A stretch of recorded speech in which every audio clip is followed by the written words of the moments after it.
Welcome to the short input on supporting staff wellbeing in the context of the COVID-19 pandemic. This is part of the rollout of the Nationally Developed Wellbeing for Education Return Package, which is a series of training and resources intended to support education staff to promote the wellbeing and resilience of children and young people and the wider school community to aid recovery in light of the impact of the coronavirus pandemic.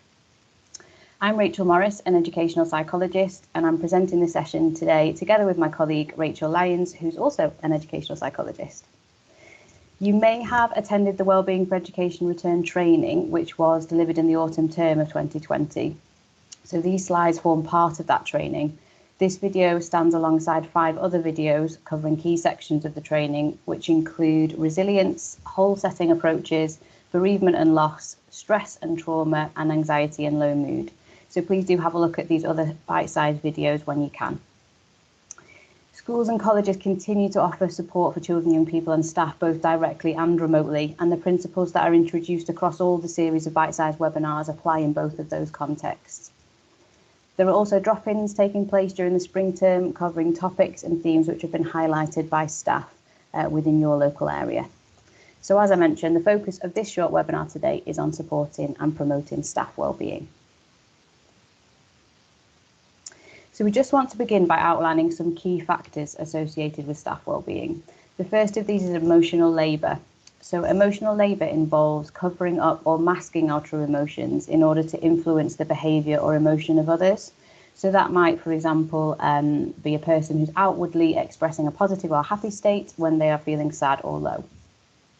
We know that emotional labour is particularly prevalent for teachers, and research has highlighted that teachers are often exposed to quite emotionally challenging situations with limited options to support their own emotional regulation. So it's not possible to just remove themselves and to take time to calm down. So we know that coping with their own emotional responses is a major stressor for teachers. And in addition to that, people's experiences over the past 12 months may have further contributed to an individual's experiences of emotional labour. If, for example, they've been having to look after or care for others throughout the pandemic, either at home or in the community. What research does suggest is that antecedent-focused strategies, and that means preventive strategies, so things like practicing mindfulness or cognitive reappraisal, which is thinking about or appraising events in a more positive or balanced way, that these are supportive of emotional well-being, whereas a focus on suppressing or controlling emotional responses over time has been found to be counterproductive to well-being. In terms of a sense of competence, we know that when teachers feel a strong sense of self-efficacy, so a confidence and a belief that their actions matter and make a difference, they're more likely to be inclusive in their practice and achieve positive outcomes for children and young people. Where teachers or other professionals attribute events such as difficult behaviour or challenging interactions to external factors that are outside of their control, this can lead to a sense of helplessness and failure. And the pandemic may well have affected our sense of being able to cope. Perhaps we feel that it's difficult to engage with activities that we feel competent in, such as hobbies. So it's important in thinking about and in supporting staff wellbeing that we consider ways through which we can build and develop our sense of competence. Relatedness within the workplace is a crucial factor in sharing the experience of staff. So relatedness can be increased through the contact, connection and support that's given and received by others within the workplace. So not seeing those that we work with, family and friends, etc., in the way that we usually would. The pandemic has given us a situation whereby we've had to think quite creatively and differently about ways of which we can maintain social connections and that sense of relatedness. A sense of autonomy in the workplace relates to how much freedom those people working in the organisation feel that they have whilst working there. So this will differ. So for some, it means managing their own schedule and time. For others, it might relate more to where or how their work should be completed. And this is a really important factor when thinking about the impact of the pandemic on working life. There have been significant changes to working patterns for lots of people, which can impact both positively and negatively on a person's sense of autonomy. And then finally, just thinking about resilience, this is the capacity to do well despite adverse experience and is influenced by a combination of factors, so personal characteristics, learned skills and factors also within our environment. We all have risk and protective factors in our life, and that goes for children, young people and for adults. And the aim is for the risk and protective factors to at least be balanced, or ideally for the protective factors to outweigh the risk factors in our lives. And education settings can provide a really important protective role or be a protective factor in the lives of children, young people, and also for staff. So a whole school approach to emotional well-being means that there's a positive and universal focus on well-being for everybody. So that would include things like having a clear policy or systems and emotional well-being initiatives, as well as available support at an individual level.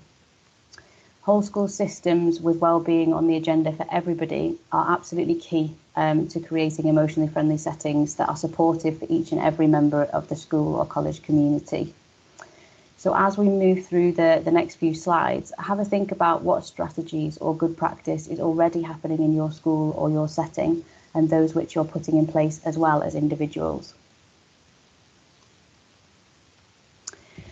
Although the experience that we're all going through still and have been going through over the past 12 months or so around the pandemic is entirely new to us, there is a lot of evidence around what works well in supporting recovery following adversity or following critical incidents, and the strength that exists in a community response.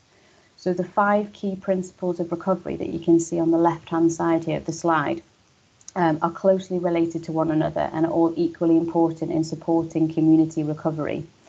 Now, this model is presented in more detail in a separate bite-sized recording on whole school frameworks, so we won't go through each in turn in this session. However, the idea is about supporting recovery and building resilient communities. And the model highlights how protective factors for staff and people's mental health and recovery exist within school and college systems without needing necessarily additional specialist intervention or knowledge. So, for example, in this model, there is a strong focus on the importance of ethos and relationships. Support across these 5 key areas during and after potentially traumatic incidents can prevent the need for further support later on. The 5 actions that you can see on the right-hand side of the slide, they show how we might also use those 5 key principles at a group or an individual level, as well as at a whole school or college approach, using those question prompts for each of the 5 principles. So the words and the level of complexity can be adapted according to age or individual needs. But the core principles will apply across all ages and are therefore highly relevant for staff, pupils, parents and carers alike. Thank you, Rachel.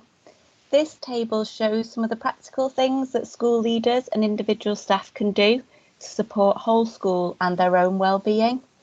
We talk a lot about this in the webinar 1, which you can find the slides to alongside this recording. And we draw a lot from the Anna Freud Centre's 10 Steps Towards School Staff Wellbeing, which is a really useful tool and can be freely downloaded from the Anna Freud Centre website. If we start to think first about school leaders, it's really important that they look after their own well-being. Strong leadership has a huge impact on staff well-being, but obviously that's a huge responsibility for those in leadership roles. So they need to have support and lead by example in terms of looking after their own well-being. So that's things like setting limits, not taking on too much, leaving work on time and protecting some work-life balance, as well as making sure they have their own support networks to problem solve, and maintaining well-being through things like healthy diet, exercise, trying to reduce caffeine, which is hard at the moment if you're working really long hours, so that you're getting enough sleep. Keeping staff well-being on the agenda as a priority is really, really helpful. This can be done through having it as a standing agenda item on team meetings, involving staff in feeding back on wellbeing plans, making suggestions, and having something like a wellbeing policy at this time can help make it clear how staff can access additional support if they need it.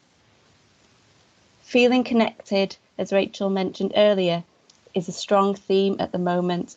It's been in all my discussions with school staff about how they're staying connected with each other and with pupils and with families within their wider school communities.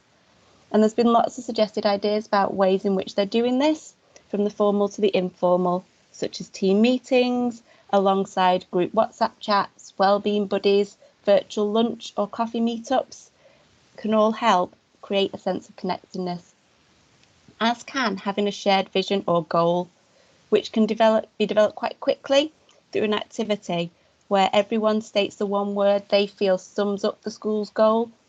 And it might be too difficult at the moment to think about that as a 1 year or a 5 year plan, but more of what's the goal for this week, for this half term, till the end of this partial school closure period. And that can be used to develop a word cloud using free apps online, and that will then pull together what everybody's shared thinking is around your efforts as a team. Managing workload is an obvious one and a really tricky one. Try to use shortcuts where you can, sharing resources, pre-prepared online lessons, and make sure that everyone feels valued and best placed. And it's really important that school leaders model sharing the load. So some people might be feeling really, really overworked and overloaded, whereas others may feel less clear in what they have to offer or to contribute at this time. So allowing people to play to their strengths and take on new roles or new responsibilities where they can really offer a boost to their well-being and support someone who's feeling really overworked. Acknowledging team and individual efforts can really boost everyone's well-being. These can be done through shout-out boards, planned activities, or one school has used the reward strategies they have in place for pupils as a way to reward each other, to add some light-heartedness into this really challenging time. Providing a comfortable and safe environment is really important for the pupils and for staff. So that means ensuring that it's a welcoming place where discussion about wellbeing is encouraged and open, and people know how to access support if they need it through things like wellbeing boards, buddies, or supervision sessions. Peer supervision can be really powerful. It's not the same as line management or counselling, but an opportunity to reflect on work, problem solve, and reflect on the emotional impact of these new and challenging ways of working. Staff wellbeing audits and surveys are a great way of finding out what's worrying the team, and then as well what is working well, so that effective actions can be put in place. As Rachel mentioned earlier, proactive strategies, so those that you practice in advance of a really challenging situation to manage stress and emotional labour, is really important, and it's been shown to be more effective than dependence on those reactive strategies where you're trying to push down your emotions in a stressful situation. Rachel touched upon mindfulness earlier, and this has a really good evidence base, and there's lots of ways in which you can start to practice this. It's not about emptying your mind of everything, but about being in the present, the here and the now, rather than worrying about the past or the future. And there are lots of activities in which to practice mindfulness in quick and easy ways that can be done individually, as a staff team, or with the pupils too. For example, things like mindfulness colouring, mindfulness walks, as well as using recorded, guided mindfulness apps and things like that. There's lots of evidence to suggest that we should be experiencing 8 positive emotional states a day to build up a bank of positivity to help act as a buffer to stress. And this includes emotions like pride, joy, amusement, love, interest, and hope. And these help most when they're brief and frequent, rather than holding out for the next half term or the next holiday in which you'll experience them. So building things you enjoy into each day can help create these positive emotional states. You can do this by listing the things that you love doing and thinking about how you can fit them in, using activities such as My True Joy activity, which is summarised in the accompanying handout to this recording. Within that handout, there are also a number of ways in which you can get into new habits or just introduce wellbeing boosts into your day. There's a 60-second wellbeing list, which are all quick and easy wins that you can try to put in place. And having things like a wellbeing buddy you can check in with can help you share these ideas and maybe keep each other accountable as to what you're doing to protect your well-being on a day-to-day basis. There is further support available through the council's intranet pages, as well as on their city council pages. The Greater Manchester Wellbeing Hub has a huge amount of resources on it, lots and lots around mental health and some COVID specific resources as well. Mind is an amazing mental health charity. They've got lots of resources that are free to download. And as I mentioned earlier, the Anna Freud Centre has lots of great resources for supporting wellbeing. Thank you. Thanks very much.